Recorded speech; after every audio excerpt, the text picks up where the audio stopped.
Joined by the glorious, the beautiful Ben Goff from Cinema Buro. It is a wonderful Monday morning here in the United States and a Monday afternoon in the UK and whatever time it is around the world. Hopefully you had a great weekend. But we're here today to shed light on SPL and power and CEA 2010. And we're going to see where this goes because now Ben has embraced the true AV experience and is not prepared. So this is the way, my friend. This is how we do things. We fly by the seat of our pants. And honestly, the less prepared we are, the more entertaining the streams are. Because the data comes out. I mean, we're going to showcase. We just don't know where we're going to end up. And I think I had a plan what I wanted to talk about today, and work has got in the way, paying clients, and I threw that away. Have not spent time preparing. So yeah, we're going to seat our pants in. I think it's dynamic. We'll call it dynamic. That's a great word for this. It's a dynamic stream. It's a dynamic. I think we're going to cover some useful info. Luckily, what I want to talk about, I've stood in front of classrooms and given live to paying students. We've both talked about this a lot. So we're going to roll back what I've taught at an actual proper industry training, and we're going to talk about the basis of that. So I know my stuff because I have taught this before, and we're going to roll it back to a point where it's useful and relevant to what people listening can actually do. So yeah, we'll be fine. I had something I was going to say, and then it immediately went away when it was going to come out of my mouth. Anyway, are we ready for this spec sheet? Is that where you want to start? Well, before we see it, I'm gonna bounce a question to you. Let's see where we end up. So, how loud let's pick a speaker. I know we won't pick your swans, but we'll pick a mythical speaker. Right? You're out shopping. You're about to buy a speaker. You're in a hi-fi store. How loud will it play? Are you asking me? Yeah, I mean, how would you go about even guessing how loud that speaker will actually play? Yeah, I hate guessing. I don't like guessing. Do you think you could work it out? Frankly, if there's too many variables for me to do that, right? I can't, if I'm in one room, I cannot tell you how loud a speaker is going to be because it's going to change as soon as I put it in a different room because the room is the dominant factor in a lot of these things. Unless I can see and hear and do things anechoically, it doesn't matter. Right. So I like to talk quite a lot about how much, when do speakers fail? That's one of my hot topics, is that we kill speakers for two reasons, the thermal or excursion. So this speaker you're now looking at in a hi-fi store, how much can you push it before it will break? Do we know? Can we guess? Can we even guess? That's the first thing. Like, will we have any clue at all? I don't like guessing. I don't like, if I don't have if I don't have measurement data, I'm not going to buy a speaker. Right. So we're going to pull up a spec sheet, and I have just grabbed this off Tinterweb a minute ago. So people are going to recognize the speaker. You recognized it immediately before you'd even opened it. You were like, I know what that is. Because I'm in the industry and I've looked at a lot of spec sheets. I know exactly who this is based on what it looks like. Sure. Okay. So I have not picked this spec sheet before we jump into this. Right? Yes. Actually, it's really obvious who it is because they've got a proprietary technology that's listed there. I didn't realize I'd done that. We're not picking on anybody. This is actually a better one in comparison to what other manufacturers will provide. Right. This is simply using this as a metric effectively to tell you why you can't get useful information from this. Right. So now I've actually realized it says UniQ. We can be honest. It's KEF. This is a KEF spec sheet. Okay. This has come from KEF's website. Now, I am not right here, though. I do want to throw this out in that there are every other manufacturer that I can count on one hand and probably just a couple fingers that also provides measurement data still lists spec sheets like this. Absolutely. So this is not us picking on. If I called Kef, they would give me the information that I need. So this is not me picking on them. Kef will deliver what I need. I have a good relationship. They've given me spin data on stuff. This isn't us picking on them. This is, I really want to reiterate this. This is just us using this them as an example. 100%. And Ben is a failure for picking a spec sheet Yeah. that told you what. We should have found one that wasn't identifiable, and that's a failing for me. As I said, not prepared today. But and there's some good things and bad in here, so we'll talk about both, right? But the first one, the one that concerns me the most is there we go. Amplifier requirements 50 to 300 I hate that. What does it mean? What does it mean? What honestly, like, I genuinely don't know what it means. Can you use all 350 watts of that? Will I blow up the speaker if I use all 350 watts of that? What does it mean? What happens if we've got 50? What happens if we've got 300? I don't know. Will the speaker not work if I use a 5 watt amplifier? Will it just not play sound? What happens? I don't know, right? I mean, I do know, but I can't tell from that spec sheet. So this one at least is not as irritating as my pet hate. And I should have found one that actually says the worst, most annoying thing. Recommended power, 200 watts. That. Okay, well, you're recommending 200, but what happens at 300?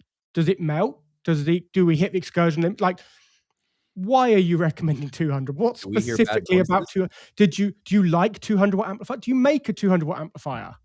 Why are you recommending 200 watts? Who knows? Pray tell. So, yeah, right. This bit is, just immediately kills engineering for us. But they've given us something really great the other end. So maximum output, peak sound pressure level at 1 meter with pink noise. That's pretty cool. That's more useful than most, certainly in the hi-fi world, that's more useful than most data sheets. Because they've clarified what they mean. If they had just put maximum output 113.5 dB, I would have no idea what it means. But they've told me it's a peak level, it's at 1 meter, and the test tone was pink noise. Okay, that's pretty cool. So we can, it would be really great to know which pink noise, like how, there's not a single unified pink noise that is used across everything in the industry. So it would be great to know exactly which pink noise that is. We can guess that this measurement has been done using a Clipple. We can guess what they've used, but we kind of don't need to. That pink noise is going to be somewhere between 9 and 13 dB of crest factor. It's going to fall in that range. So we can make really good, educated guess now about what that speaker will do. What I still don't know, let's see if you can spot on that. I haven't looked at this in depth.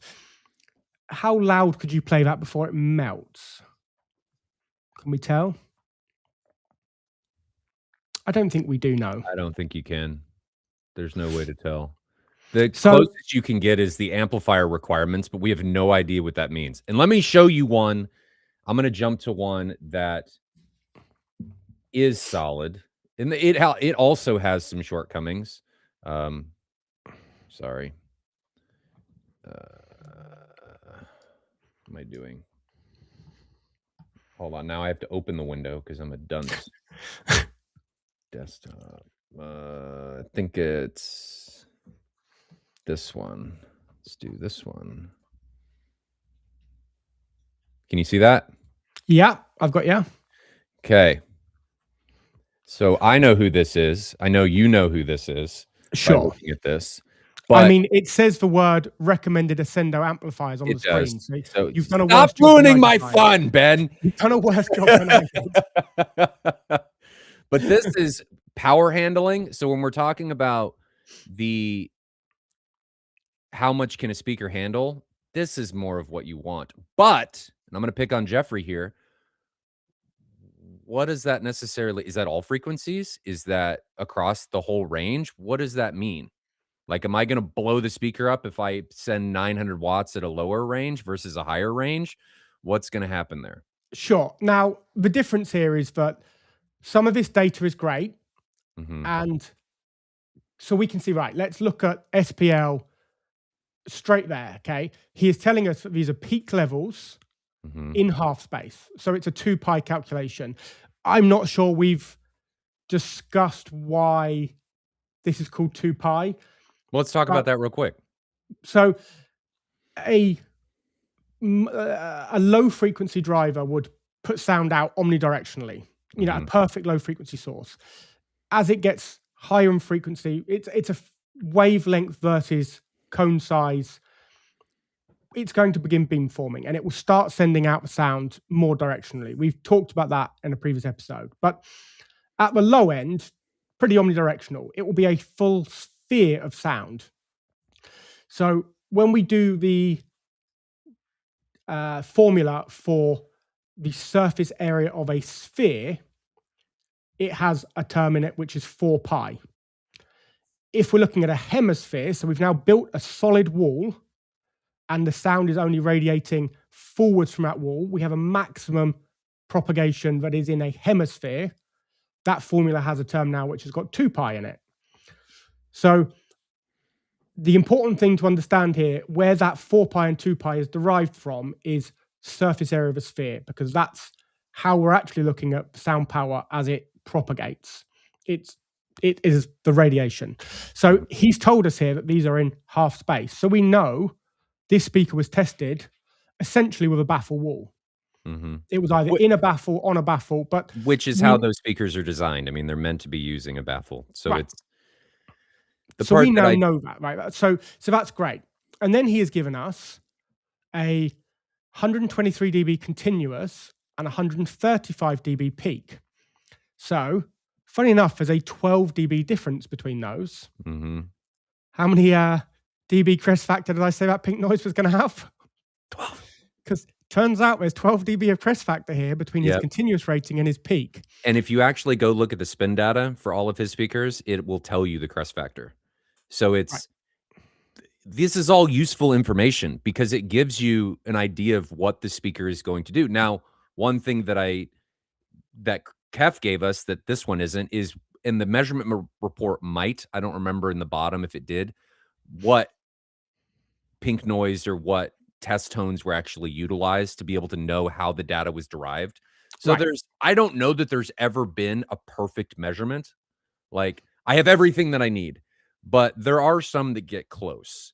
And again, we're only looking at spec sheets. This is still, in a way, useless unless I can corroborate it with the rest. This gives me a quick understanding of, okay, I have this big of a room. I know this speaker can handle 900 watts. I can do some rough calculations and I can figure out, will this speaker theoretically be able to handle that size room? And then I can go through and look at the spin data, CA 2034, CA 2010, and figure out, is this the speaker that I want? So this is great at a glance. And I think people need to use this as a reference for that. This is not the only thing you should be looking at when you look at a speaker because it is not telling you everything you need to know. It's telling you the limits, but it doesn't specify, in my opinion, enough about those limits to be able to determine, Right. is it what I want for So my space or experience? I don't recall now from McKef one, and we can Well, go back and check. So, I spend quite a lot of time with Mr. Aylett. That's a joy of having him as a business partner. One of the things that I do know, if I'd asked Peter, how loud will that speaker play? I already know the exact words that would have come out of his mouth. Like, without any shadow of a doubt, the next words he would have said were, at what frequency? yeah. It would be physically impossible for him to not reply with that question. Like, his brain would not allow it, right? That would have to Mhm. be the answer. At what frequency? So what the Ascender one's done, and obviously they give us a report which does this in more detail, but it tells us, okay, we're at 124 dB continuous, But once we get down to 60 hertz, that's dropped to 118. Once we get to 40 hertz, that's dropped to 100. So I'd actually love to see an 80 hertz figure there. We can get it from the data they give us, but 80 is really useful because what we are likely to do with this speaker is bass manage it. This speaker wasn't designed as a full range speaker. It's designed to be bass managed. Yes. So if I get a speaker that says, right, you can play this to 123 dB, but once I bass manage it, can I get more level than that? Because we're going to hit our limitation. Our excursion limitation is going to hit first at the low frequency. We have to get a squaring of displacement from that driver as the frequency goes down. Like, it ramps up massively, the amount of air we have to move.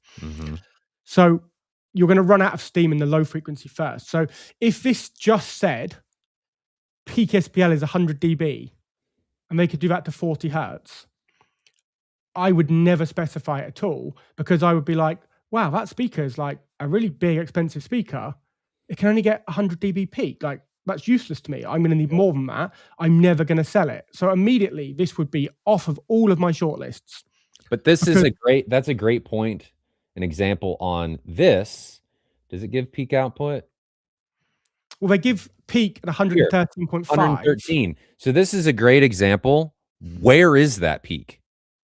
You don't, and this is showing this is important because the speakers, every speaker, just like a sub, will roll off. Right.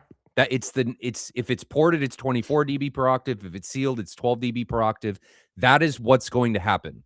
So he's effectively specifying the roll off. And if you followed that, it's probably going to follow pretty close to 24 dB per octave, which is actually so close.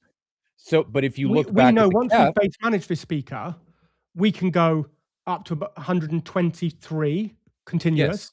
If we tried playing it full range, it's going to fall off a cliff. It's telling us right there, you have to bass manage the speaker. Yes. And we're going to look at, or limit its output to 100 dB.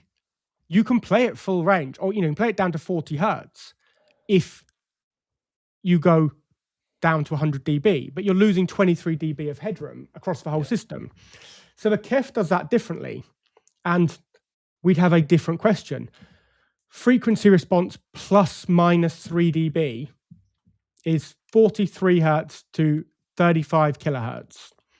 Okay, so it's pretty flat. Its roll off, its 3 dB point, the F3, it's down at 43 hertz. So it plays really low. There's only 3 dB difference at 43 hertz to its peak level.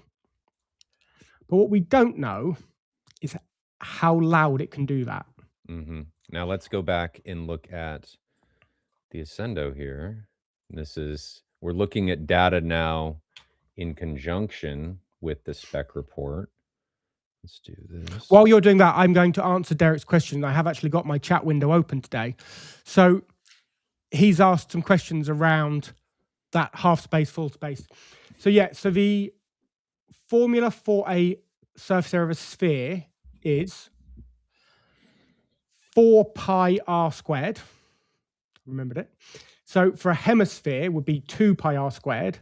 For quarter space, so 1. We're now at half a hemisphere, a quarter of the sphere, it would be pi r squared. So he said, is pi, aka quarter space? Absolutely. So we are literally just looking at that surface area of a sphere. Full space is 4 pi r squared, half space is 2 pi r squared, quarter space is pi r squared. When we start tucking a subwoofer right down into a corner, and we're corner loaded in 3 corners, we might go down to half pi r squared. We're going to keep on going down because it's radiating into a really small area. But that is exactly where those numbers have come from. Just to so now let's look at the SPL peak and half space. So it's giving this in the spec report, and this is where that data is derived from. Right. So if we look at this, hey, look, 100 dB at 40 hertz. It all coincides. And this is the slope that I was talking about. And this illustrates why, if I say at 123 hertz, which is somewhere in here, You're getting that 100, what was it? 128, 123? What was that? 123 continuous. 123 continuous. You're going to be somewhere in here, which is 123 dB continuous. So this is why this is an important factor to consider, because you can see, hey, we're rolling off. And if I tell you that this speaker can play 123 dB continuous with no other information, people are likely to assume that I can get that across the entire frequency range. And that is not true. So if we're going to talk about how loud a speaker will play, we always have to say at what frequency or across what frequency range. Yes. Now, this one's really interesting, and I haven't considered this much before I say it, but without being disingenuous to that spec sheet, they give the 60 hertz number. You'll see actually at 80 hertz, it's less output. They don't give us an 80 hertz number, but actually it goes back a bit. Now, this is really useful to me, not just for this speaker. This speaker's hugely capable. It takes a massive amount of power, and it's going to play loud enough for almost certainly what my clients For most want in a applications. really big room, right? Yeah. You don't need this speaker to be loud, right? It's a loud speaker, a high output speaker. But let's just say all of these numbers were way lower and I did need to chase output. Well, it might be that I could start to say, do you know what? I don't think we're going to have a problem if we raise our base management crossover up to 90 hertz. We may start to get a little bit more directionality, but for the reduction in distortion that speaker will do, because we're going to push it slightly less hard, this speaker has more output at 90 by, what about 3 dB maybe, I think we're looking there? It actually may be a little more than that, but we'll call it 3 or 4. So from 90 to 80, this speaker has got, I'm going to say 3 dB more output. Which is significant. Within its distortion range. So these targets are distortion limited. So they are, the test is failed if you hit distortion. That's a good point. That is another piece of information that he may have further down in the spec sheet, that the speaker can play louder than this. Right. That's important to note. It can absolutely play significantly louder than this, but he has specified a distortion limit that limits where they say, hey, it failed this. This is what we're putting as the limit for that speaker. Yeah. And he wouldn't have specified that number. It's in the test standard. Yes, so it's down, I think, where standard, which it's predefined, and the reason for these being standards is I want to know if I'm choosing between 10 speakers, I need to know that the data I'm looking at is comparable across each, because it's really unfair to look at this speaker and say, oh, it plays to 123 dB.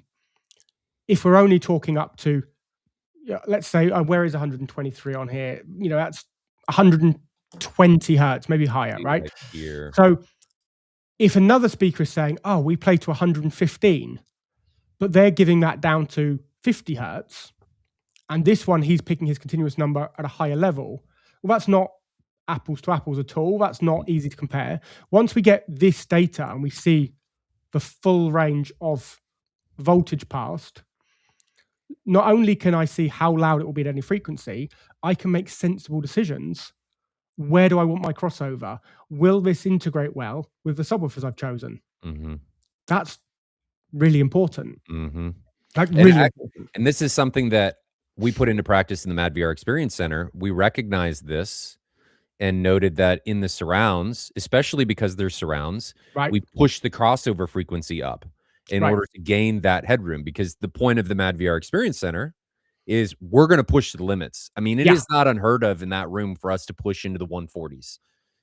So I would say that you took a decision there. Yes. Right? You made a decision. Now, if you're doing that for a client, you'd have that conversation. Yes. Or as an enthusiast, you need to have that decision with yourself. But how can you make that without the data? Right. But you can make that decision with the data and say, yes, do I want the system to play 3 dB louder, or do I want a crossover at 80 hertz? Yep. And if I push my crossover to 110, I can go 3 dB louder. Which one of those compromises is more important to me? Exactly. It's without the data, you can't figure out what compromise you are making in order to achieve your goal. And here I can clearly see what the compromise is when I am making that decision.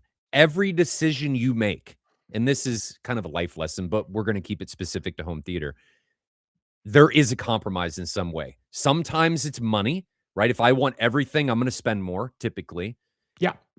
However, even when you get to those limits, like what we're talking about now, there is a limit with how, if you push far enough, money still runs out, right? You're not going to be able to get anything better that's going to deliver something at some point, and you're going to have to make a decision based on compromise.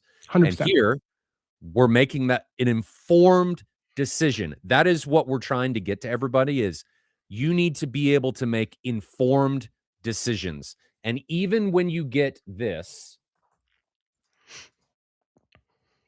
right? Or this, I cannot make informed decisions based on that information. Right. That is a rough estimate that says, "Oh, maybe this is a speaker worth my time looking into." And then what I do is I get information like this, and I'm able to make determinations for how that speaker is going to behave when I put it into my overall system. Because that's the other part of this is remember, and I think we may need to talk about this a little bit. This is only one part of the equation. The speaker is one part of the system. If we don't feed the speaker correctly by giving it enough power, say we're going to clip or have the voltage clip coming out of the preamp, which I think a lot of people don't consider, regardless of the information you're going to get here, you may come up in a shortcoming. So, yes, it's great to look at this, but this is only one part of the sum. And it's really important to look at the sum of all of the parts to get to the overall picture of what you're trying to, the goal you're trying to reach. Right. So I think the next bit there, if we look back at, let's bring the Kef's one back up for a second. For anybody just joining us, we are not picking on anybody. We came in unprepared, which is the AV experience way. And Ben's like, "Oh, you won't be able to tell who this is." And it says UniQ. And then I did the same thing with the other one. You won't be able to tell what this one is. Ascendo amplifier. It's like, ah! So we're not picking on these. Like what these speakers do, they are both great. I think the key thing is they are fit for purpose, right? Absolutely. These speakers are absolutely fit for purpose. And Kef The will more tell you data we know, this is not a the reference easier we level speaker. can deal with this. Right? Kef will tell you if you ask them, you should not be playing to those levels that you're asking. Right. Pick something else. That's not what this speaker was designed to do. Absolutely. It's designed to meet another expectation. Kef, historically on their high-end speakers, they're going for perfectly flat frequency response. They're going for a lot of other things. They're not trying to chase output. So it's important also to look at what the speaker was designed to do and use it within that expectation. So here, all we're saying is, how can you make informed decisions with this data? So one of those important decisions, and this is something that I do focus a lot on. It's like a buzz for me that I do talk about a lot, is where does that speaker fail? Like, and to me, this is so fundamental because you've invested a lot of money in these products. You need to be able to get the output you were intending. If you've designed an output level, you want to know you can get there safely and that you're not going to melt it or just simply blow it up. So Kef have given us this maximum output, a peak sound pressure with pink noise at 113.5 dB. So we can make some assumptions about that, but we don't actually know which test they were doing and why it failed that test at that level. So the fact it's a pink noise actually suggests that what they were doing was a continuous SPL test, and they've derived a peak number from it, because if they were doing a specific peak level test, they would have almost certainly not used pink noise. So if they were using the AES 75 test, which has a peak rating, you would be using M noise.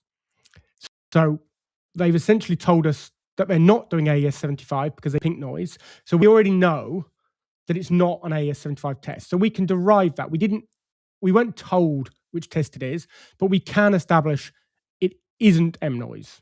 So it's not AS75.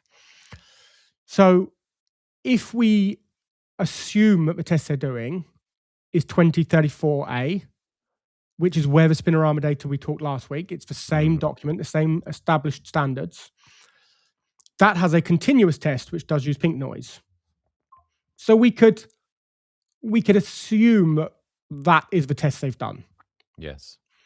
That then leads us to a challenge here, because that test is a test to find continuous output, not actually find peak output. And peak output in a lot of cases is much more important than continuous when you're dealing with audio. Different failure mode. One is thermal, one is excursion. So I'm going to assume, and I could be completely wrong, and I am absolutely happy to take feedback from somebody at Kev's engineering team or a Kev rep to say that I have interpreted this data wrong, but I'm interpreting it as a professional who understands these engineering points. If I can't understand it, a consumer certainly can't. So I'm going to try to interpret what we've done. And if I'm wrong, I apologize. I'm not trying to slander anyone here. I am absolutely not trying to say this is what they've done. I am trying to guess what they have done. Well, and you're doing what, frankly, more than what a general consumer would do, because you know what these tests are doing. So, but if you take this in a broader sense, this is what anybody has to do when they look at this data. You have to make inferences and frankly guesses on what is actually occurring and how that data was derived. Right.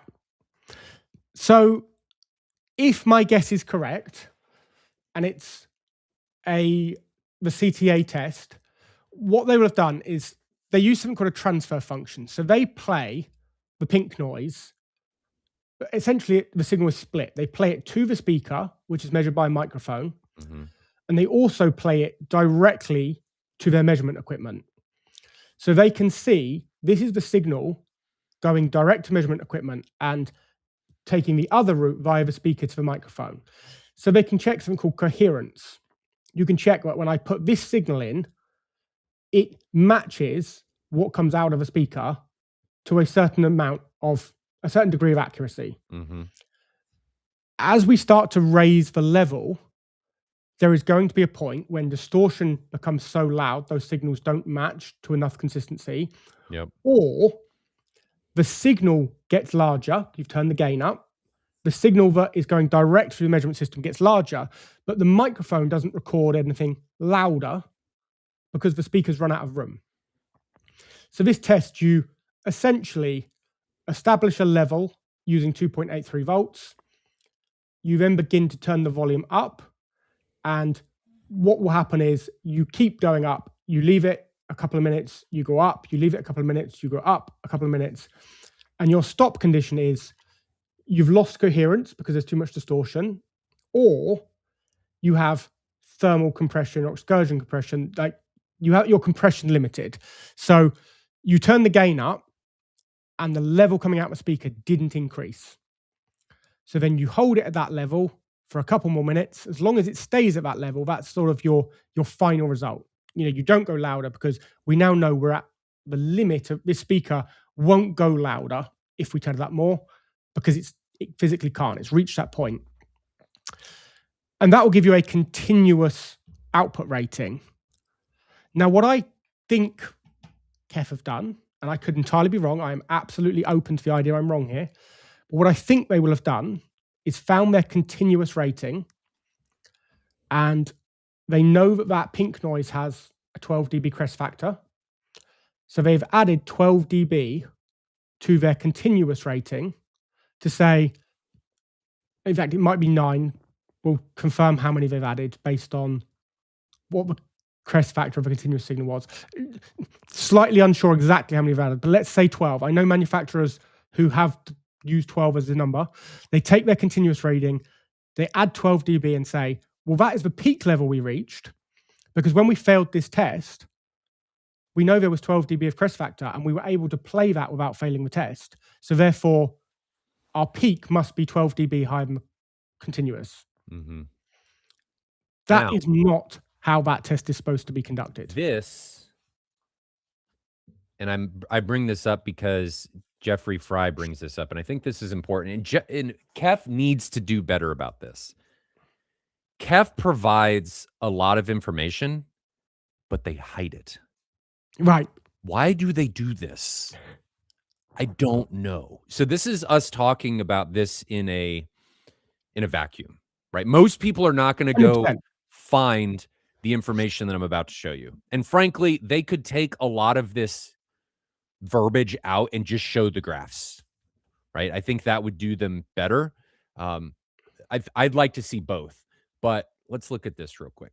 So if I go, I'm going to make another thing here. So this has come from Jeff making the point, I think, in our chat that there is a white paper with data. So this is why it's really important that we are not trying to pick on any particular brand. Absolutely. We were just picking on that spec sheet because it's the one I happened to grab just before we started. I accept I was under prepped. Now, it's not to say they don't have loads more data, because actually, as it turns out, they do have loads of data if you click somewhere else.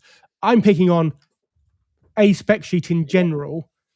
Like, we did say that this company absolutely does do proper engineering and will be fit for purpose and would have this data. We're just picking on the fact that the data that gets put out realistically by the marketing department, all of the graphs in this white paper, that data has been collected by the engineering department. The engineering department, pulled together all of the actual real measurement data, and marketing build a spec sheet from it. So that's just the reality. There's a lot more data here. A lot more data here. And this is more of the data that we'd want to see. I would like to see this in bigger graphs because this is really compressed and it's really hard to see what's actually going on. I'd like to see this larger so you can see what's going on. Sure. But they give you a ton of information in here. Now, I haven't read through this to know what doctrine they're following to get a lot of this information. But I mean, most of the information that you're wanting is in here. Yeah, they're publishing Spinorama. So I think it is fair to assume that they are doing 2034. If they're not, they're certainly doing parts of it. It may say it in, I don't know. I haven't read it, but it's safe to assume that this data has come from a 2034 process. Right. So we were talking about distortion.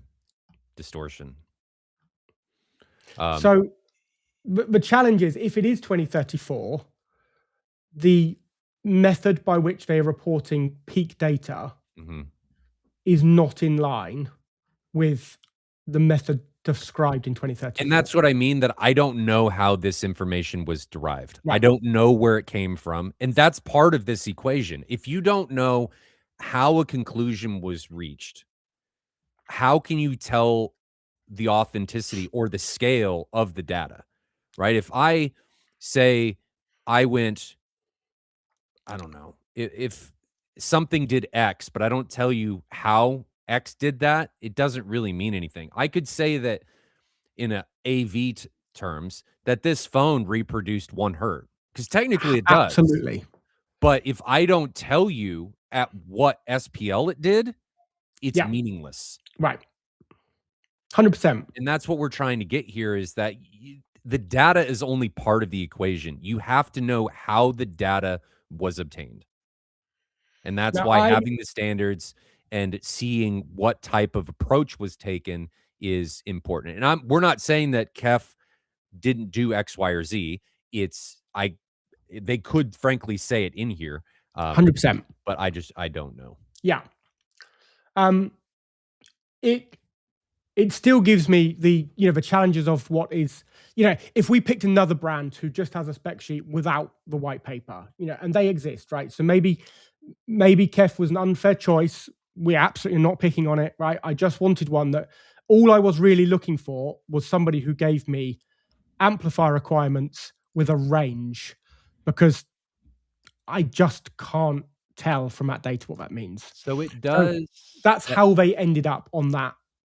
On our list today of what we've used is purely because they had a spec sheet which gave us a range of power.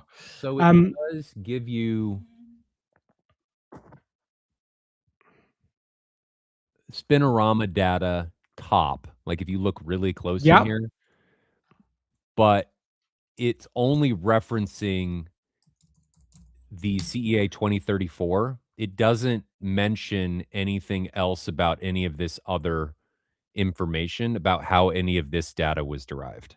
That's like, I don't know Absolutely. where And this I came could from, have been but it does specify when you get down in here, um, for the other speakers that are in this list, that this is spin data and that this is your dispersion plots. That's the only information that I can yeah. see on a quick glance of how this was obtained. And we could have been mean here, and we could have chosen a really bad data sheet. And one of the reasons I didn't want to pick a bad data sheet on purpose is because somebody will recognize it. And I can sit here in good faith and say, I am confident that Kev speaker will have been engineered by somebody that is conscientious and it Yes. is fit for the purpose they intended it to be. Yes. If we had intentionally picked a poor data sheet, I wouldn't be able to sit here and say, I'm sure this is a great speaker. I just like more data. I'd in fact be saying, that's probably a rubbish speaker. It was designed by a charlatan. Mm-hmm. And then someone would recognize it. And, it's a world of pain for me just because I can't be bothered with people to moan at me all the time. So we've picked data sheets that we think are from competent products. That's really important. And we're not limiting it. We're trying to cover our bases here because I think it's important for consumers, because I know a lot of consumers watch this. We're not limiting it to these are the only manufacturers you should look at. I think these are two manufacturers that you absolutely should look at because they're not hiding behind anything. They're publishing data and they're Yeah. showing you what their products are delivering and how they're delivering it in a objective and scientific way. But that does not mean that these are the only ones that you should limit your search to. Right. So while we've been talking, I've opened another spec sheet, which does have, you can click through and get a bigger data sheet. I mean, the bigger data sheet is no better particularly. But this particular one I'm looking at now says recommended amplifier power, 30 to 300 watts into 8 ohms on unclipped program. What does it mean? Genuinely, what does it mean? I like the unclipped program part too. Which, like, it just doesn't tell me anything about what amplifier to actually spec with that product. So you're entirely guessing. Now, you might choose to put a 300 watt amplifier with it, and it doesn't really like being powered by a 300 watt amplifier. We don't know what recommended means. So what I would actually like is give me a real number. So RP1, when it comes out, it is in draft and peer review, so I can't confirm exactly what things will be. But realistically, RP1 is going to define that when you give us SPL data, there's 3 options. There's a long-term power, continuous power, and short-term power. So continuous will be midterm. So it's long-term, midterm, and short-term. Long-term is essentially a level that it will survive for at least 8 hours without melting. It'll be the AES2 test, is an 8-hour long test, right? You can be pretty confident you can run it at that level. You can have a party and leave it at that level all night. It's fine. It's not going to fail over 8 hours at that level. Continuous, it's a couple of minutes, and peak is instantaneous peaks.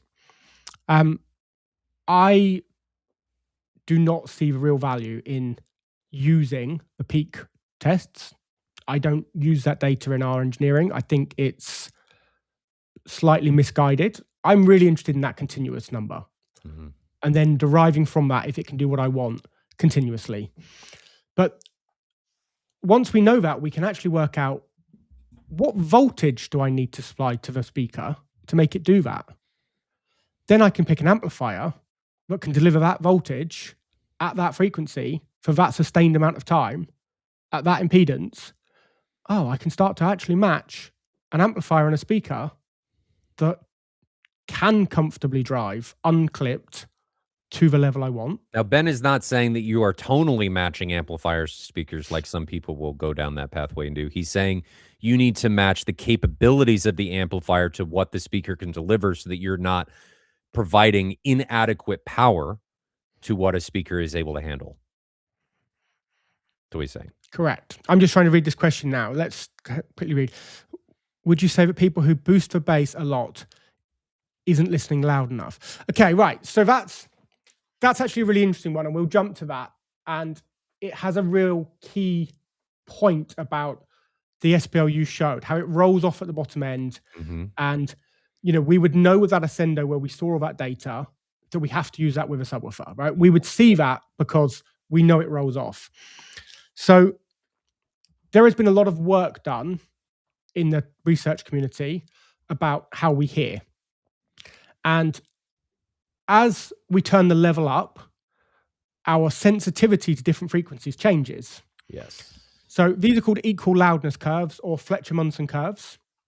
And what will happen is at low levels, you're very insensitive to bass, right? You just don't hear that much bass when you're listening quiet. Like, we just don't perceive it. As we turn the level up, we increasingly start to perceive that bass. So if you turn the level down overall and you leave your calibration exactly the same, right? You calibrate the system and then you turn its level down, you will naturally perceive there is no longer enough bass. So we almost need a variable level of bass depending on the level we're going to listen to the system at. So you'll see that as we go down to the left-hand side, which is low frequencies, they're really compressed together. So over a short range of increase, we're moving up those levels, right? They're compressed together. Like below 60 fons, we basically don't hear that bass. And then suddenly they start to crack in quite quickly together. So we have this range where our sensitivity to bass is very different. Like as you go up beyond that, you'll see that sensitivity changes again. But when we're looking at 1,000 hertz, sensitivity basically stays the same, right? So you raise the level by 10 dB, it sounds 10 dB louder. You raise it another 10 dB, it sounds 10 dB louder. We have this linear relationship from how loud it is to how loud we perceive it, which does not stay linear in that same way in the bass. It's completely different. So this question of if you're boosting the bass, is it a tonality and a level thing? Yeah. And this is why it's really important to know how much bass can your system output at the level you want to listen to. And this is a big part of what dynamic EQ is trying to fix in a lot of situations, is the lower you have the SPL on your preamp, the more it's trying to boost the bass or to I have the backwards. Yeah. Yeah. It boosts the bass as you turn the volume down. The bass in order to make it perceived to be even. Yeah. If it doesn't do that, and I think this is the issue that a lot of people run into, it feels anemic. Right. And you have to turn it up. But as you turn it up, it's going to feel, if you're not using a dynamic process and you've boosted, let's say you EQ'd at a very low SPL level, it's going to be out of control when you get up to a higher level because you've added in all of this bass to give you an more even perception lower. I think, and I'm going to throw this out there, this is something that I've realized, the more we listen, and Ben, I think you'll agree, the more we realize that the pursuit of increased bass is the pursuit of, I think you're trying to overcome an inadequacy in the room in a lot of situations. You're boosting the bass in order to chase something because you can't get what you're after through another means. Yeah, I think that's likely. It's, we've talked before about how loud you should listen. And here's the problem, this is a problem that falls repeatedly, that you calibrate a system at one level, but then you may not listen to it at that level you calibrated it at. Yeah. So if you calibrate a system really loud and you sit and you do demos, right? after your calibration, you're running it really hot, right? And you're pushing it to its limit. And you're like, right, that's perfect. That's exactly how I want it. And every time you're listening back during your calibration system, your session, you're doing that really loud. Great. Now you've set the amount of bass you need for that level.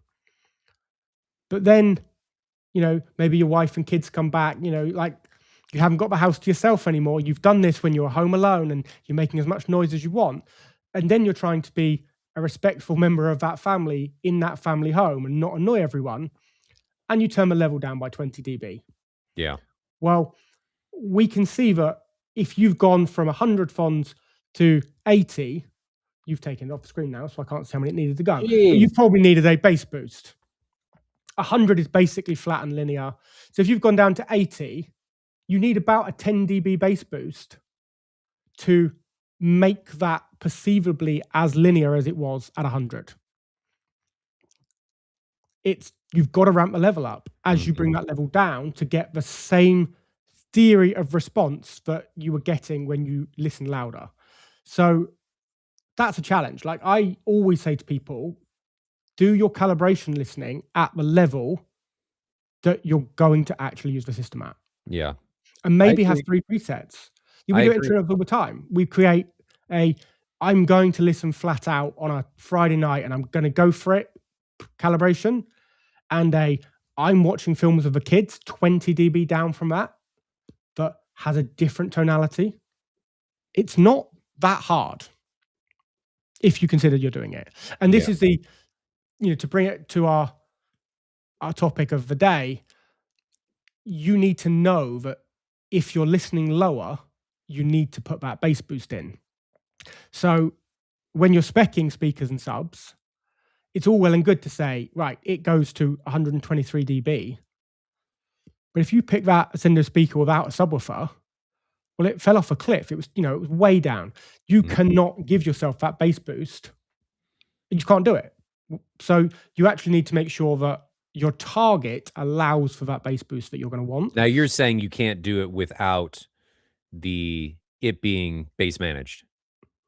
Correct. Well, that speaker, you'd have 2 options, right? You could either take that speaker and apply a 20 dB bass boost, which would bring it back up to essentially being flat, but then you lose all your headroom. You've got to lower the whole level of everything by 20. You could apply a global 20 dB reduction, boost the bottom end up, make it more flat, but now you've got a ceiling of how loud you can listen without blowing the speaker up, right? You have to trade one off from the other. It's why people often talk about only ever cut, don't boost. Well, boosting's fine if you then apply a global cut. All you do when you boost is you're lowering the amount of headroom you've got, how loud you can turn the rest up. The boost itself doesn't cause you to break the speaker. It's boosting and then turning the speaker up as loud as everything else needed to go. Do you think that a lot of residential systems, especially ones that enthusiasts do, encompass people turning up the bass and not the speakers because the speakers run out of gas before the subs do? I find in a lot of situations that you end up with this bloated bass because anything above the bass managed frequencies just isn't loud enough. And I find the more I listen, the louder I want the speakers to play in conjunction with the subs because it sounds more balanced. Now, if I went back 10 years, I think I would have the opposite feeling. But I think a lot of that stems from not having speakers that are capable of getting to the SPL levels that you're wanting your subwoofers to play. And because we're perceiving and mistaking distortion as loudness, we're mistaking how we need to apply for that balance. We're like, oh, well, I like more bass and I want my mains to be lower. When in actuality, you would probably want your mains to be higher, but you feel like you don't because you're running into distortion. Yeah, 100%. And, we're way less sensitive to distortion at low frequencies. So you can tolerate a lot more distortion in your subs than you can in your mains. So there is that constant balance. But the reality is, to make these decisions of, is this speaker suitable, we need to understand from a manufacturer what does that data really mean, and how was it derived? Yeah. So the simple first thing, it would be great, like if nobody followed RP1 and gave all the data that CEDIA are going to push manufacturers to give us all the engineering data, just tell me on the spec sheet which test you did.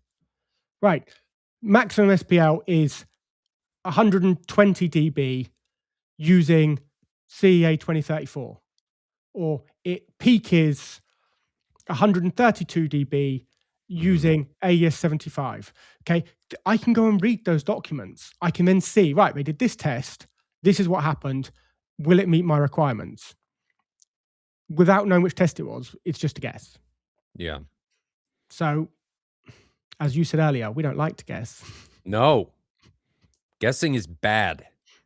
Bad, bad, bad. And something that goes in line with what I was just talking about.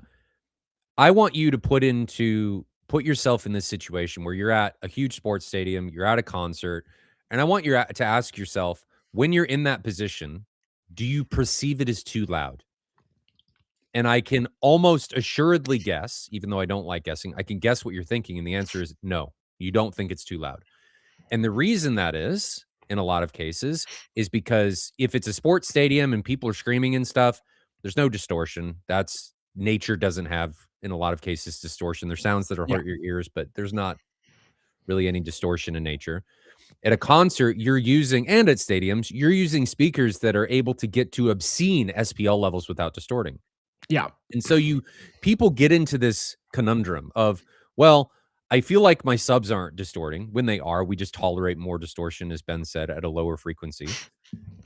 But my speakers sound too loud, so I'm going to raise my bass, but I'm not going to raise my speakers. When in actuality, you're just hearing distortion in your speakers, and you're misconstruing it as loudness. When in actuality, when I listen to music, a lot of times I have an SPL meter up because in the Mad VR Experience Center, I will damage my hearing if I don't pay attention to that. If you have clear sound that is lacking in distortion, you can push to obscene levels without it being uncomfortable. It is dangerous, absolutely, because you can damage your hearing over time or over a short period of time if you're going to obscene levels, which is why I have an SPL meter up in there. But you can get to levels that are just ridiculous in level without realizing it. That's the scary bit. I have people come in, and this is primarily women with their spouses that will come in, and the women are like, well, I don't like how my partner's system sounds. It's too loud. And my response to that is, well, I think I know what's happening. I'm going to play you something, and I'm going to turn it up. And I'm not going to tell you when I'm turning it up. And I want you to tell me when it's too loud. And in virtually every situation, if I do that over a long enough period of time, I'm at like 135 dB and we're watching Imagine Dragons and they're sitting there rocking out, not complaining about anything. And I've got it showing peak of 135 encroaching on 140. And they're like, that was amazing. And then you show them and like, oh, I didn't realize that. And I say, well, the reason you're perceiving this as too loud is because something in that system is distorting. You're having reflection issues. The speakers, amps, or preamp are running out of gas. Something is causing you to perceive an uncomfortable level of loudness. Yeah. And that's it's fun for subwoofers, isn't it? Because you can get away with more. When we talked about that frequency range and the at what level, that becomes really important in a subwoofer, especially an active sub. Because an active sub, in theory, has the ability, if you've designed that amplifier well, you'll keep it within its limits. You won't let it be turned up to a point where the sub explodes. So, I always enjoy the stories from Eric at Perlisten, the amount of phone calls they get when someone's gone out and bought some Perlisten subs, and they are not low cost and they are not small. Right? These are really premium products. And the first thing, someone will call up straight to the head office, call Perlisten, or they speak to Eric and say, yeah, I like them, but just not very loud, are they? They're not as loud as my old subs. And Eric will almost certainly be trying to stifle a giggle, like, they really are. Right, have you still got your old subwoofers? Plug them back in, grab an SPL meter, see how loud you're listening. Then put the Perlistens back in. Yeah, turn it up to where you were listening before. It turns out it's not that the per listens aren't loud enough. You're listening 3 or 4 or 5 dB louder than you were on your old subs, and it's still distortion free and clean. Yep. So you don't perceive like you're just, oh, it's not very loud. No, it's louder than you were listening before, right? It's just so tight. That's part of their design. They specifically limit distortion, right? They will limit output based on distortion. If distortion levels are increasing, that amplifier will absolutely limit peak output level to keep distortion under control. They are more focused on making a clean, high quality output than the loudest possible output. So it's easy. This is where these spec sheets need to compare. Like, they need to be like for like. You could take any subwoofer in the world and say, this big 21, this whatever, right? I've got this ported 18. This ported 18 plays loads louder than this per listen dual 12. Right. But at what distortion levels? When you see its frequency response is, it's great down to 8 hertz. Is it still doing that when you turn it up full volume? We just don't know. Like, the spec sheets just don't tell us enough to know. Yep. So you have super clean at really high SPL. Yeah, just be careful. Because you don't get those signals back telling you, oh God, turn this down. That's fun. We have some questions. Well, is there any other part of the measurement data that you want to talk about today? I think we've probably, we've explained how 2034 is done. I didn't really explain how peak was done, but it's a different test essentially. So you shouldn't be deriving peak data from a continuous test. It's done using a different test signal. It's a burst tone. So if that signal, the report says it was generated from pink noise, I would need to just dig in a little bit and understand how you've got a peak level using that test to get a peak level from pink noise. There's just some disparities there, but they are separate tests. But I would really suggest people focus on that continuous output. So the continuous that is taken from AS75 or 2034, their continuous rating, but CEDIA will call midterm. So it's a mid-duration test. We are confident from work that's been done in research that if you do the 2034 midterm or the AS75 midterm, either one of those tests using different stimulus on the same speaker, the result will be within 1.5 dB top. Like, they align. If it doesn't matter which test you do of those two, the midterm lines up, and you can trust that if I'm comparing 120 dB on 2034, 120 dB on AS75, on the midterm, that is comparable. So what do we do, right? Ask our manufacturers, what is this data? And if it's not either of those tests, can we see what is your continuous using 2034 or AS75? Because I want to compare it to this other product, and I want to know that the data I'm reading from you is the same as the data I'm reading from them. That's the only way to do it. I agree. Okay. Well, we'll leave it at that. We'll probably do more talks about measurement data, probably dispersion, and what else could we talk about? Dispersion. Any other suggestions? Oh, at some point we're going to have to talk about amplifiers as well, aren't we? Yeah, I actually had a conversation with Jeffrey today about that, and I think I want him to get us some data on amplifiers, because there's not enough data on amplifiers, especially for subwoofers. Right. And we need more data, baby. And yeah, I mean, there's certain manufacturers that provide data, and by certain I mean like 1 or 2, but we need to be able to have comparative data to other manufacturers, and that doesn't exist. And amplifier data for subs, when you start getting down that low, that's hard. Yeah, I mean, so many amplifiers are rated. You look at the amplifier spec sheet and it says, it's rated to this output 20 hertz to 20,000 hertz. Okay, well, in the world of infrasonic subs, what happens below 20 hertz? Does the amplifier not play it? Does it break? What would happen? And hey, I found this out firsthand when we moved from, we had our 32-inch subs here. We've got two 32s, and we had them running off a single 20,000 watt amplifier. So we'd split 10,000 to each sub, and it was pretty thunderous. You know, there was a lot of output. When we switched those to two separate dedicated infrasonic subs, holy shit. You know, those 10,000 watts were not the same as the other 10,000 watts, right? Yeah. But it was staggering. I mean, to a point where Peter nearly knocked the staircase down in this building. Let's be honest. There is a big difference, but go and tighten it up. Unfortunately, there's not data out there, that public data that shows this. Real quick, right. Vadotas789, just flood the chat. It's okay. Neither of us have, we've always gone with other channels that have more subscribers. Neither of these are going to have super chats enabled. So just drop it in chat. You're not going to hurt anybody's feelings. What's super chat? You can tell I'm like so naive to social media. People can pay to have their comments. Oh, bullshit to that. You ask a question, we'll answer it. Yeah. I don't like super chats. I don't feel like anybody should feel the need to pay to have their question. No. Bullshit. Just drop it in. Don't worry about it. If anybody complains about it, I'll ban them. If the answer's really, really complicated, the answer that you'll get is phone one of us. This is a consultancy project. Yeah. There'll be an invoice.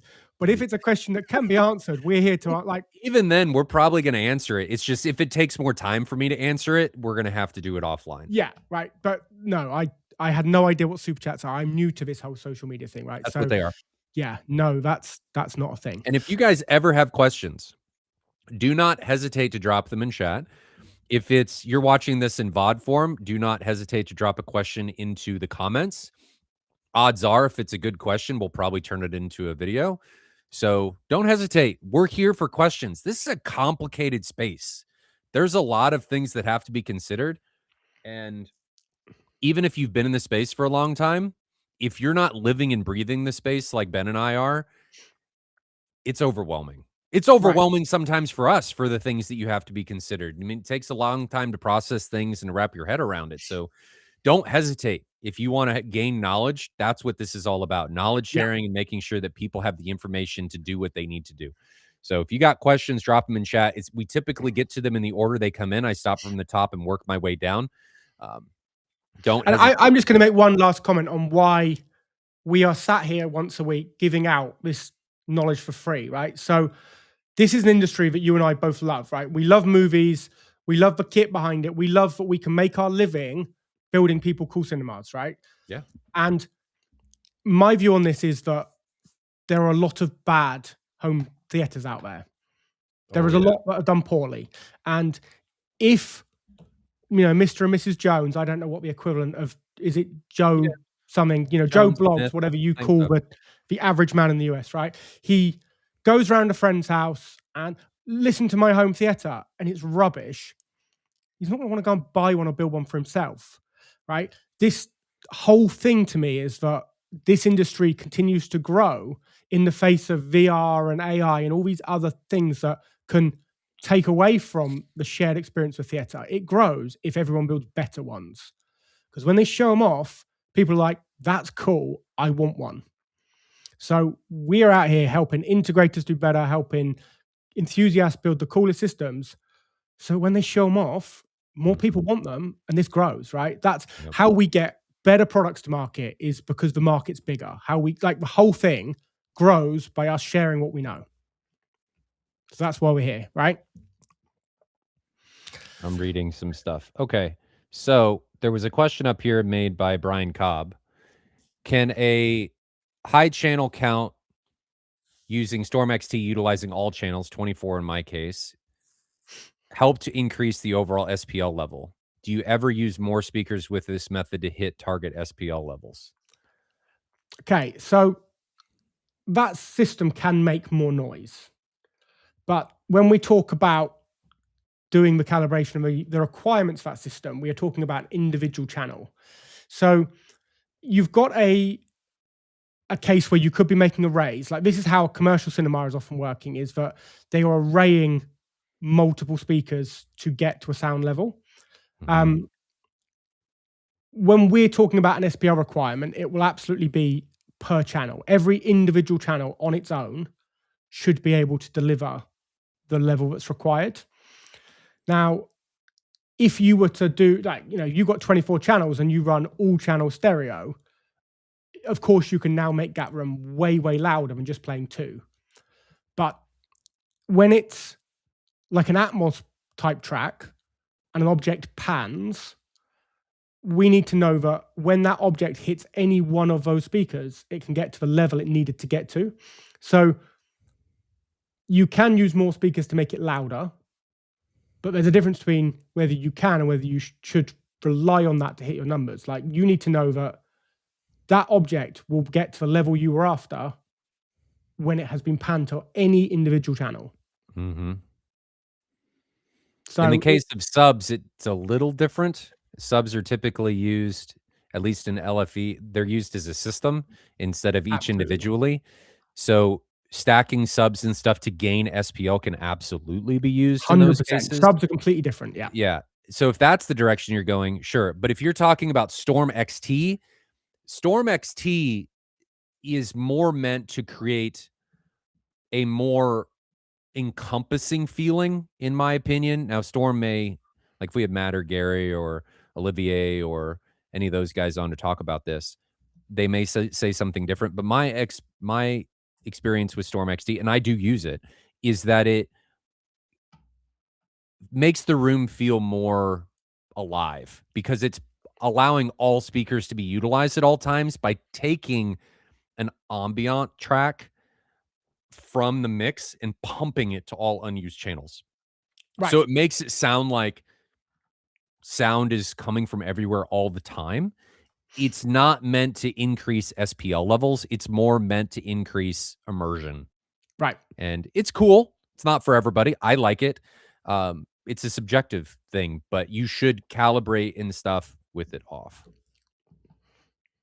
I don't even know that it would do anything with the calibration tone. I don't think it would, but I would turn it off. There definitely are. If you're using an external test tone, there definitely are some processors, and I don't know on Storm particularly with XT, but where you suddenly put a test tone into a location and find it's coming out of 2 or 3 speakers because it's been upmixed. And yeah, you don't want to be doing your calibration using an upmixed tone. Yeah. That's suboptimal. So this goes back to what Magnum was asking about people with boosted bass. And one reason they don't like it is because of the tonality. And he's asking, how do you know you have the right tonality in the system? Well, the Munson curve is a big part of it. I think a good part of this is flat, but subjective and experience. So I guess I know I have the right tonality when I play something I like and I like how it sounds. Yeah. And this is the difference between, I'm quite critical of remote calibrations. I believe a calibration is done in the room with your ears. You have to have microphone data, right? You're doing work using microphones, but you are verifying with your ears. And the final sign off for any calibration absolutely needs to be listening to some of your favorite demo clips, listening to some 2-channel music, listening to a whole load of content. Does this sound great? And then the tonality is right. It doesn't matter what it looks like on a graph if you don't like the sound of it. And we did this, I've mentioned this before in the Mad VR Experience Center when Matt Trinkline and Adam Peltz were out to calibrate. We spent a ton of time calibrating and measured. Everything was perfectly flat. And then Adam would go back and he would listen to a clip that he knew really, really well and would go, I don't like the way that sounds. And then we would deviate. You're not going to do that during a remote calibration. Right. So it may sound good because you can derive a lot from data, but you're not going to get the experience that is brought into that calibration through the ears, that maybe they locate something that you probably could pick up in a measurement, but you'd have to go find it and you'd have to measure the right thing and you have to run the right test and you have to listen to the right tone, and your ears go wrong and then go and adjust it. and you don't get that through remote. How That many times did you watch the scene in the bar of Oh my Desperados? god. I love Adam that knows. scene, though. Adam knows every tiny intricate Yes. nuance of that vocal, and, Yes. you play it, and within a few seconds, he's like, "Vocal doesn't sound right." Like, No. it's And then you incredible. play it enough, and you start picking up on it. Right. Absolutely. And then you It's go incredible. back, "Oh, you're right. Like, that was weird." And you don't realize it, but you bring a lot of experience in, and I find that the more experience I have and the other guys that have the same level of experience, I think all of our expectations start to collide, where we all kinda have the same expectation of what something should sound like.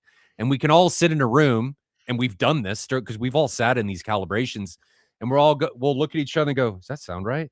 What's going on there?" And we'll go, "Oh, yeah, that's weird." And then we're all able to pick up on these certain things. Yeah, Um, but tonality, I think you make it flat, and then you deviate. You gotta yeah, start from a set position, a set variable, 100%. and then deviate from there, and I think, and people are probably gonna disagree with me, I think everybody's gonna have a little bit of a different taste, and I think hearing and how your ears work and what hearing loss you have can absolutely change this, but, start flat and then deviate to your expectation. Yeah. What do you think about DIY speakers versus high-end speakers? Um, I haven't heard enough, like, DIY speakers can mean anything, right? I mean, it can be a kit, it can be completely homemade. So, the reason that I couldn't use DIY speakers in a system for a client is, I think I've said before, we are using engineering data to make predictions before the room is built. Mhm. So I need to know exactly what that speaker is going to do, maybe 2 years before the room has physically even been built. I need to know where it's going to go, exactly how much energy I'm sending to the first reflection wall, how much is hitting the floor. I need to know all of that. Otherwise, I can't place it in advance. And I have no issue at all with people buying hi-fi speakers by putting them in a room, listening. Like, go to a hi-fi dealer, borrow 10 pairs of speakers, put them in your room. Which ones do I like best? Keep them, right? You found the ones that work best in your room by trial and But error. the key there Fine. is listen in your room. Right, in your room. The problem with doing this in a theater environment is that you can't really just put all the speakers in the room with the subs. Like, it can take 5 days to do a proper calibration, to get the calibration absolutely dialed down, right, and get the best from it. Well, you can't do that with 10 sets of speakers. So I'm a fan of heavily engineered products that come from experts. I'm not a transducer designer. I'm not a speaker designer. I'm a cinema designer. Like a good chef. Gordon Ramsay doesn't raise cows, right? I am relying on somebody to make the best ingredients possible for me to make the dish. And I need to know exactly what's going to happen, Yeah. right? So I can't say any DIY speaker is good or bad because I can't work with them in our business. That doesn't mean that you can't, but my concern would be if you don't know what it's going to do, you are guessing, right? So you could buy a speaker that is well regarded, but you don't know if it will work for you unless you've got Mhm. measurement data on it. Now, there is something to be said about this, and I know this is the pathway a lot of people take that go down DIY. They'll say, "Well, I have the same driver that's in these speakers." Right. No, you don't. And the reason that is because it may have started as that driver, but the really high-end manufacturers, and I know this for a fact with Ascendo and JTR, they are heavily modified. Right. You may be getting the driver from that manufacturer, but it's not the same driver. And it's in most cases, especially from the higher end stuff, is going to be vastly different. The reason companies like Ascendo and JTR and other big name manufacturers utilize driver facilities, especially in subwoofers, is because those guys are set up to manufacture those Yeah. drivers. It takes Yeah. a lot of engineering, equipment, to manufacture these drivers, and Ascendo and JTR, as 2 perfect examples, are not big enough, and Perlisten are not big enough to be able to do this. Now, Perlisten, and I think Ascendo, and I don't know about JTR, they own a lot of their manufacturing, but in a lot of the speakers, you're not getting the same speaker, even though you think you are, and people will say, "Oh, this speaker's using this driver." I can almost promise you it's not. But even if it is, that's one part. So if you don't have the same cabinet, you're now going to have different baffle step response. Yes. So you've got different diffraction off different edges, unless it's exactly the same shape. Unless it's got the same density and material stiffness, you're going to get resonances at different points. Yeah. Unless you've got the same crossover. Yep. And it's easy to say, right, well, it's the same crossover. I've got their schematic. We'll copy the exact same schematic. But there's tolerances at play. So when you look at a really, really, really great speaker, and this would be a point, okay, so take a Perlisten, the difference between like a special edition and a normal one of the same speaker. One of the, lots of things were done, like there's things have been improved to make them better. But one of the ways they improve it is by closer matching tolerances on components. Right, we're building the crossover. We need to take this capacitor. Well, our normal tolerance is within a few percent, but for the special editions, we want to pair match them to within 1%. I'm making these numbers up. I don't know what their tolerances are, but it's a thing, right? You buy a batch of 1,000 capacitors, and they could have a 5, 6, 7, whatever percentages are, tolerance across that batch. Well, if you want to make the best, you'll pair match them to be essentially identical. So even if you've got the schematic of someone's crossover, unless you know exactly what tolerance is, every single part they used was picked to, you don't know that your crossover is the same as theirs.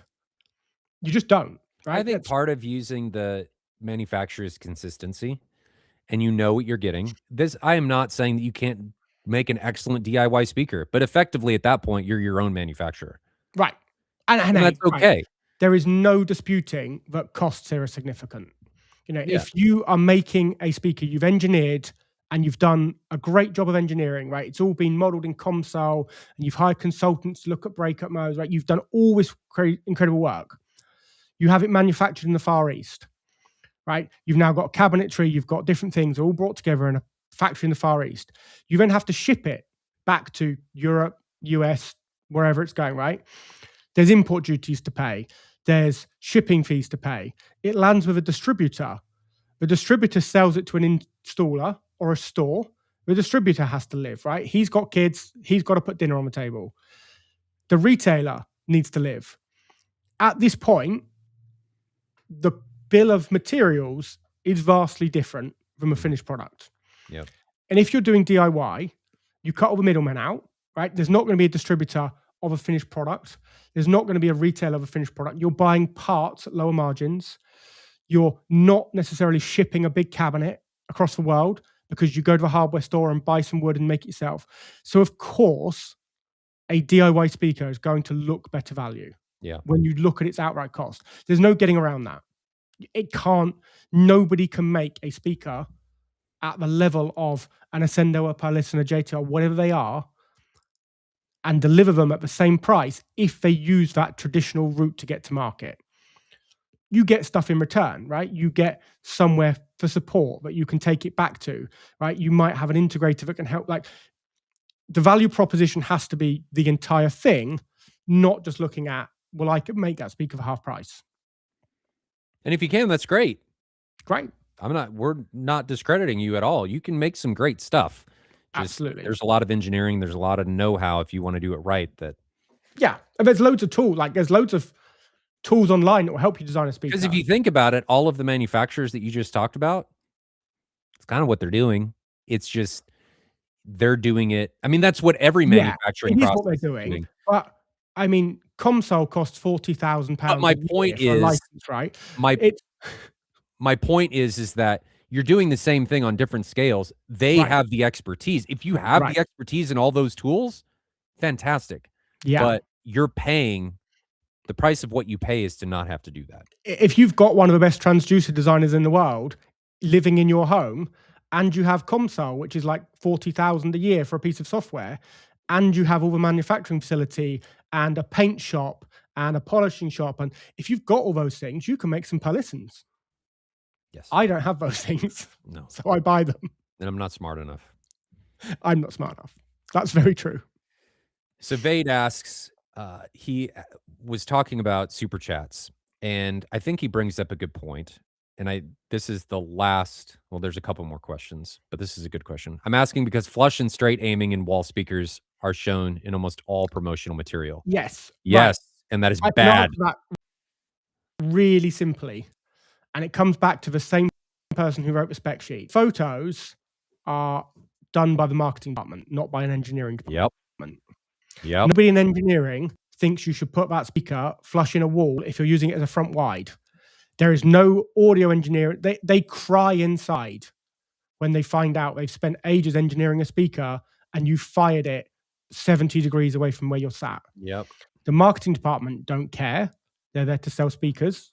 And they know that if they show this really complicated wall construction where you've angled it at yourself, they are going to put off people from wanting to buy them. Yep. So the reality is, just don't do it. They can't show you it in its proper light because it will put you off buying it. Now, sometimes you have a compromise and it's unavoidable depending on the aesthetic of the room and all of that. Sometimes that comes up, but know that you are sacrificing performance for that particular install application and aesthetic or what have you. So that's the reason. It does not mean that it is acceptable. Even the ones with aimable tweeters, you are still compromising because the woofer's off axis, and you're creating some abnormalities with the tweeter being angled with its waveguide and a bunch of other stuff. You're changing geometry of the speaker, which is bad. Right. And if you don't have measurement data for that particular speaker and that particular angle and all this with that driver config, not a good idea. But it's a compromise. And as long as you know the compromise before going in and you can make that decision full knowingly, that's okay. As long as you're willing to give that up. But don't think that that's the expected use case. In virtually every application, you want the speaker to be angled more towards you. Right. And sometimes you may want it slightly off axis, like coaxials. You may want 10 to 15 degrees off axis and some other things. Horns can help get away from this type of noise if you get a little bit off axis from the tweeter. There's things you can do, but don't believe the marketing materials and don't say, oh, they installed it in this particular brochure and that's what it looks like. Don't believe that. If you got questions, feel free to There's one them. specific one from Jeffrey that I think ultimately is going to have to be a separate episode entirely. Opinions on floating floors like pose hush frame on a concrete floor. So where is that one? It was at 14:56 my time, about just over 35 minutes ago. So here's the thing. I define the way you feel the sound as two ways. And I don't know what the rest of the industry calls these things, but they are how they are called in our business. We talk about tactile rumble and we talk about chest slam. And Ryan and I offline have talked about this loads of times. Like, this is something that both of us are quite interested in how we maximize and deal with. So at Foundry, it's quite interesting. We've got one demo room upstairs on a mezzanine floor. It's on part of a steel construction, and one room which is built on concrete. We're in a rented building. It was just easier to build it on a concrete floor. And the way bass feels in those two rooms is entirely different. Yep. Upstairs on that suspended sprung floor, we put the energy in the floor. That energy shakes the seats. You feel it.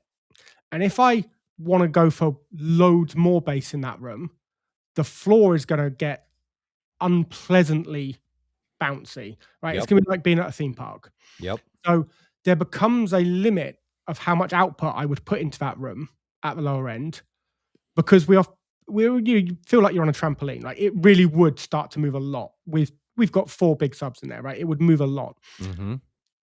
Downstairs, the front row is directly on, it's not directly, but within 10 millimeters. There's not a lot on a floor. It's not on necessarily basically a floating floor. on an unsprung concrete floor.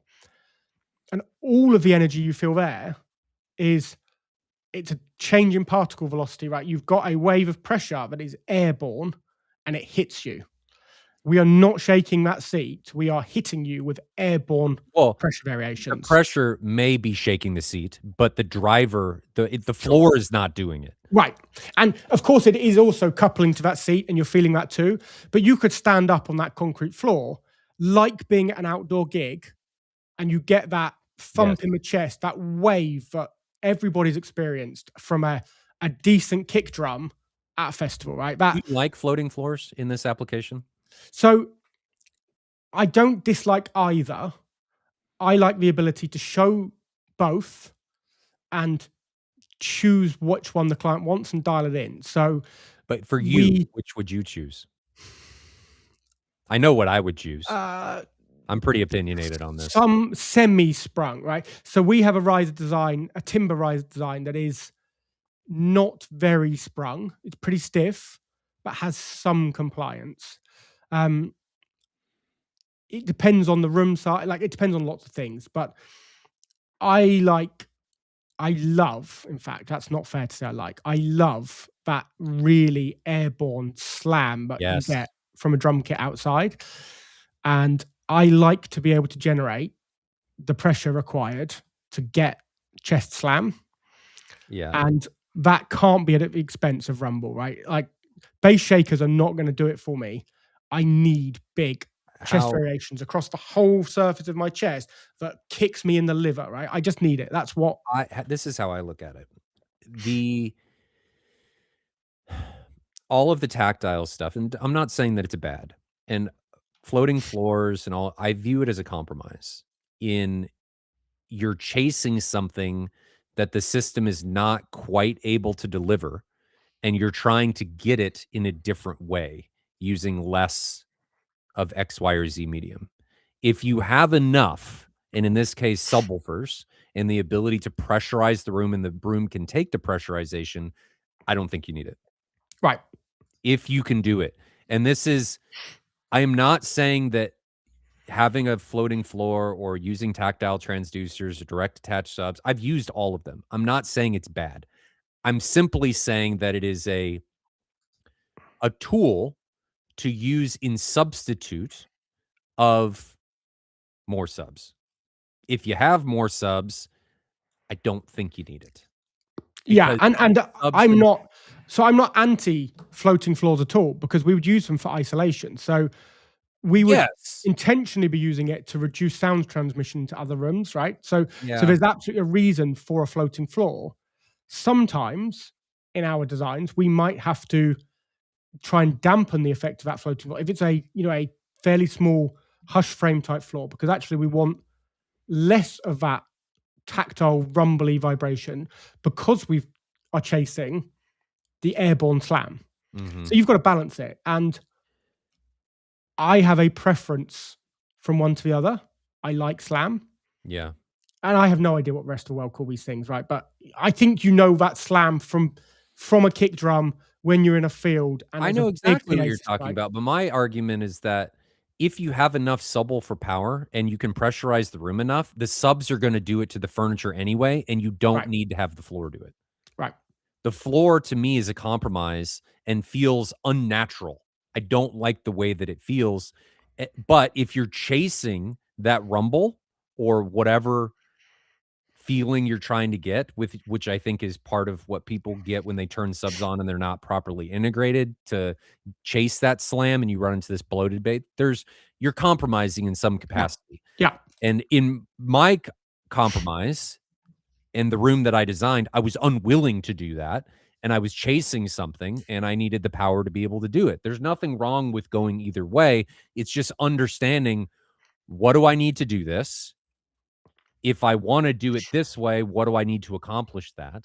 And then making that happen. So for me, I think even what you're saying, when everything has its place and you're trying to do you're trying to sound isolate, to me, that in and of itself is a compromise. I would rather have it on a concrete floor because then I don't have to worry about it. You are compromising by having something above or right. and below you, and that is a compromise in and of itself. And if I can avoid that, I'm going to. Yeah. So, good question though. We need to have a more of a conversation about that. There was somebody talking about Michael amplifiers. So Ben talked about subwoofer amplifiers not quite being the same. Please post somewhere on the recommended ones you think they run about 10,000 watts because I would love to have solid infrasonics. There are, I only know of one. I was gonna say, I have very limited experience with rack-mounted amps that put out huge amounts of power, It's stable into very low frequency. it's very hard to do. This is relatively new for the industry. And I hate this, son. I really need to address this. Um, and I only know of one amplifier that's able to do it. Now I'm sure in the pro world there may be more. They're probably not sold on that capability, but they maybe have it. But we both have the Ascendo 10K infrasonics, right? You've yes. got those. Yeah, we both have those. I've just put 18 of those 10K2s in a is the rack, one and God, they're specifically we're fun. talking about, the single U, the one Yes. U chassis. I mean, it has in its product name 10K IS, right? It says, yeah, the IS infrasonic. There is specifically an Ascendo part number, which is a 10K IS. And they are loaded full of capacitors. Like, it's just taking in huge amounts of power, and it has the ability to sustain the realistic duration low output. What's likely to happen on an amplifier that's not designed for this is that it will run out of steam. It will get to a point where it can't pull in power fast enough for what it's actually trying to deliver, and it falls apart. Like, not physically falls apart, but it can't sustain it. And You're gonna clip. that 10K IS can sustain for a realistic duration, ultra low frequency at ultra high level. And I mean, it's aggressive. Like, Yeah.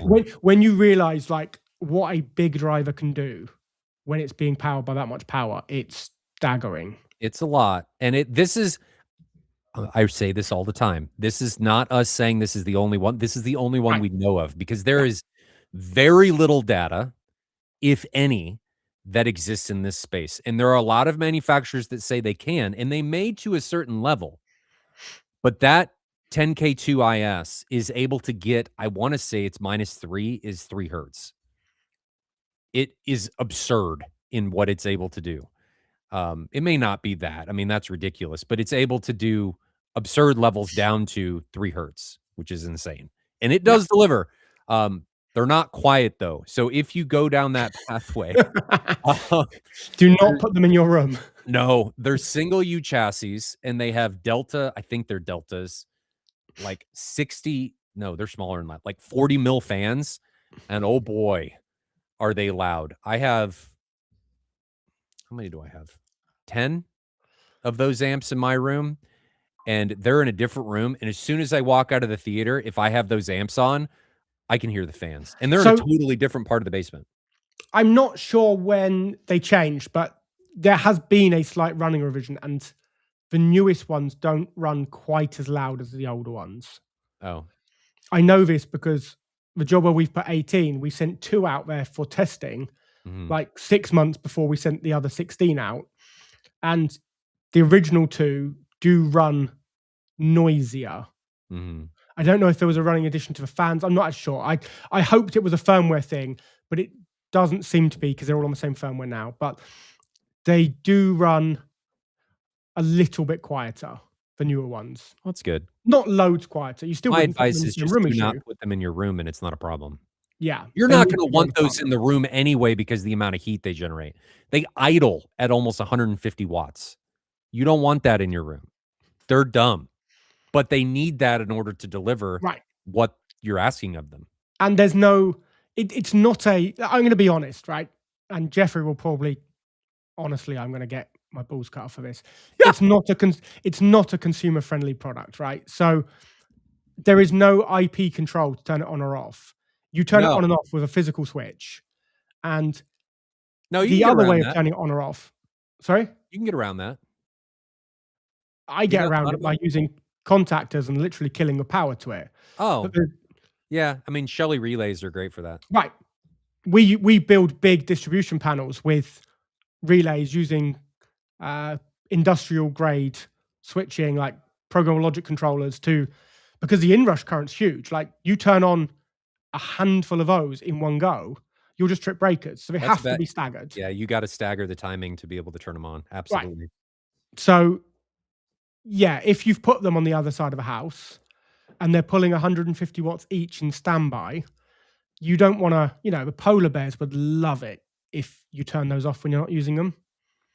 Don't just leave them on 24/7. The There was polar a bears noticeable really dip don't need that. in my power bill when I took them off idle and was able to turn them off using the Shelly relays. Yeah. Yeah. But you mean they're not. I'm going to change what you said. They're consumer friendly, but they are something that absolutely has to be considered in order to implement correctly, because they are not like a typical residential amplifier. They are much. I don't know this. You'll tell me this. You might not even know either. Can you even run them on 110 volts? I wouldn't. I don't even know if you can. I think you can. Can you? I'm looking at a spec sheet. Oh, no, operating voltage, 160 to 270 volts AC. Then no, you can't. Right, so you can't even run. So when I say it's not a consumer friendly, you can't walk into a store, go and buy 4 of these things, take them home, and just set your like. There's some engineering to be done to make sure these things are. Frankly, I wouldn't want to anyway because of the increase in heat output from running them on 110. I would want the higher voltage from 240 because I can run them at a lower current. That's why they're doing it. But yeah, you're not just going to walk into a store and buy them and plug them. And that's what I meant by not consumer friendly. It's not a retail product. You need to consider it. You need to do some engineering around it. It needs to be considered as a sum of all of its parts and as part of an entire system than just, hey, I'm going to buy this and get something better. You've got to make considerations and frankly consolidations in order to make them work correctly. You're going to need airflow because you'll overheat your system. They will overheat if you don't have adequate airflow. I'm just going to jump back quickly to Derek, who's just fired a question in before we wrap up, because this is important and we're going to have to go after this properly. We're going to have to talk about this. So is chest slam not a different frequency range from a tactile? Well, yes and no. Depends on the definition. Both can exist across a broad range. So when you say you've been in highly capable rooms that didn't have like chest slam, that is likely a time domain problem. Yes. So we've talked quite a lot about the time domain, and to get that real slam, you need that very fast, I'm going to say instantaneous, but it's not, but a very fast transient of pressure, right? It's outside, you have a single wave comes from a PA on the stage or a live drum, right? If you're stood by a live kick drum, you get a single wave, right? And it hits you in one go and it passes through you and it never comes back, right? There's no reflections. You're in a field. There's something for it to bounce off. When you're in a room and you've put subwoofers in different positions, some maybe ahead of you, some behind you, it might be at the sides, that wave may not arrive perfectly at the same time from all of them. It definitely doesn't. You can't do that at all seats. If you've gone like some front, some back, you cannot get that wave of pressure to hit every seat at the same time. Nope. It physically can't. That's one of the things that waveforming from Trinnov kind of does bring us, is actually moving more towards a wave that moves through the room. Then you've got all the reflections, right? So to get the real slam, we focus on reducing the difference in time that moves through a frequency, right? So we really focus on the crossover particularly, but as that subwoofer plays at different frequencies, how short is the delay of all of that pressure going from the initial impulse to maximum power, like peak pressure, and we can tune that. So we can tune. We have Andy Summers on, who doesn't like me, and THX Cinemas with JBL Pro have been doing this for a decade. They haven't, because they don't play that low, so they haven't. Just haven't. But it's really important to get the time alignment right to get slam. You can get slam at a huge broad range of frequencies, but it's complicated, really complicated. Especially for multi-row, multi-seat. Yeah. It's easier to facilitate at single seat locations than it is at multi-seat because your timing references change.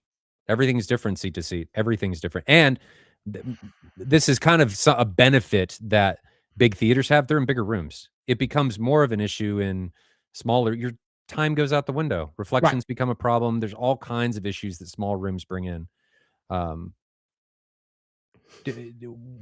THX or Andy, I can tell you, if you're talking about lower frequency stuff, no commercial cinemas do low frequency stuff. You're not going to get anything really under 30 hertz in those rooms. I actually used to live near there, and it's not a great cinema. So that's it's not anywhere comparable to. I think a lot of people have a misconception on what infrasonic is and what it feels like. Commercial cinemas and really commercial spaces in general don't do it because it's not possible to deliver power-wise. Right. It's physically not possible. This is the challenge, right? And it is a challenge of why there is discussion around creating more of his tactile base, because actually slam is hard. I had one of the best compliments I've ever had a couple of days ago. Last week. I want to address this. In the real world, base does not press on our bodies. If you mean there's no chest slammer, have you ever stood next to something like an F-18, an F-16, an F-35, an F-20, any jet, like fighter jet that is taking off? You have this pressure that is hitting you from the low frequency waves, and it is overwhelming, and it's slamming into your chest. So to say that that doesn't happen, it absolutely happens. There's real confusion and discussion around, like, so we know that there is a speed of sound. And when I talk to people about particle velocity, it's really easy to misunderstand that particle velocity is not directly related to the speed of sound. And when we increase particle velocity, then we can absolutely create this sense of slam. Now, we talked in an earlier episode about areas of high velocity and areas of high pressure in a room. This becomes really important, right? If you want that slam, you have to be creating high velocity.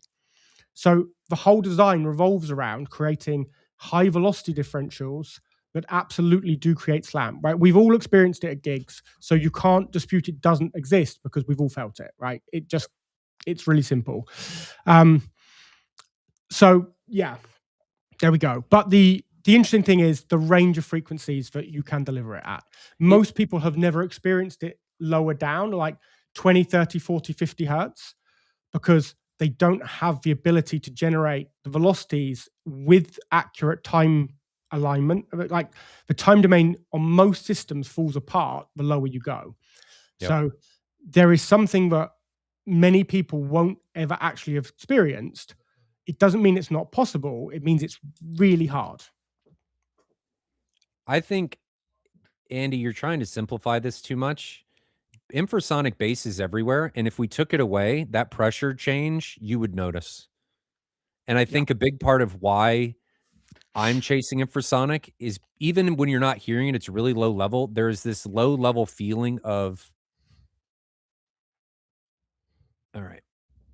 So the compliment I was going to say we got last week was from a PhD candidate who I don't actually know what he's in, but it's in immersive audio production or acoustics. Like he's specifically interested in producing immersive content, right? Working in anechoic chambers and stuff, and has interned at 3 major loudspeaker companies, in summer internships and stuff, and sat in the Screen 1 at Foundry. And after the first demo, let's be honest, Peter had given it some juice. his comment was like, "Holy shit, I didn't know bass could be that tight in a room. I've never experienced anything like that inside a room." Come on. Yeah. Because it It's can not be done, right? It can be done, but it's really hard. And it's you not a can get that same feel as I an mean, outdoor gig to indoors. be frank, I blocked Andy because I'm not gonna sit here and tolerate that it's about ego. This isn't about ego.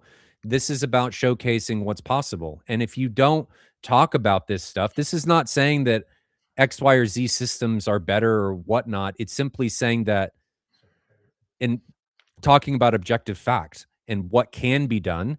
And unfortunately, in order to pursue some of this stuff, you need exponential amounts of power, capability, subs, all of this. And that is a big reason why commercial cinemas don't do it because the ROI is simply not there for Right. them. Yeah, It's it's not. not profitable. And not only is the ROI not there, if you play down into these infrasonic levels, you're going to contaminate theaters that are around that one that's emitting that sound. Because even if you have concrete, if the wavelength is long enough, then concrete is not thick enough, it's going to go into the other theaters and you're going to ruin the experience from adjacent cinemas. So there's issues with doing this in a commercial space. And I think that's a big reason why it's now starting to only take place in residential. But to say that this stuff doesn't happen in real life, I don't know where you're getting. And then your car analogy to say you don't feel that I mean, Yeah, I don't right. know where you're going with that. We'll wrap it up today because we know that we've experienced it, and Yeah. it's not an ego thing. There is quality level we can demonstrate. So there was one question in here. I actually don't know who it's from now. Whether someone was cool enough to come and visit us at Foundry. Like 100%, we love showing it off, right? So it's not open generally to the public, like just walk in, but Set up an contact us to appointment. make an appointment, and That's a good 100% one. will hang out. It was Whoever Superfly. it was, I was okay. I don't know who E4 Superfly is, but you're definitely cool enough because you love the stuff we love. And I think it was another question of do we do consultancy? I think yeah. I don't know. You do separate consultancy, right? Yeah. Or yeah.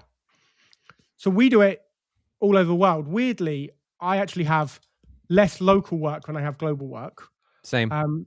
We do. Not long ago, we had work on 5 continents at the same time, right? So yeah, we're hired guns to help enthusiasts or integrators. Like a lot of our work is actually doing consultancy for other professionals that they then deliver to clients. So yeah, 100%, we do those kind of things. It's all there. Yeah, absolutely. Contact information is in the description. The email addresses for both myself and Ben can be found there. And if you have questions, feel free to fire away. I'm going to be frank. If you have questions and it's just questions, it's probably better to ask me. Ben is probably going to be better for direct consultancy. Ben, would you agree?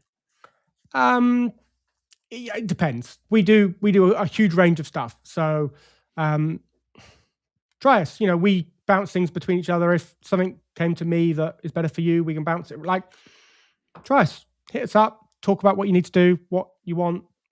Or just CC both of us on the email. Yeah, we'll work it out. We'll get you taken care of. But anyway, guys, thanks for joining the session. Enjoy your home theater journeys. And I'm going to leave it on Derek. I think people lose sight of the point that when you all talk about this stuff, that you must have infra. I think it's all experience based. It's all based on what you know and what the status quo is. And Ben and I are of the point of we are constantly trying to pursue the best of what things can get. It does not mean that that's what has to be done. It simply means that that's what our goal is.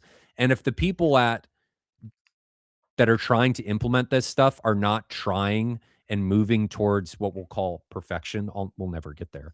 But if that's not our goal, Right. what can you expect from us to deliver for you?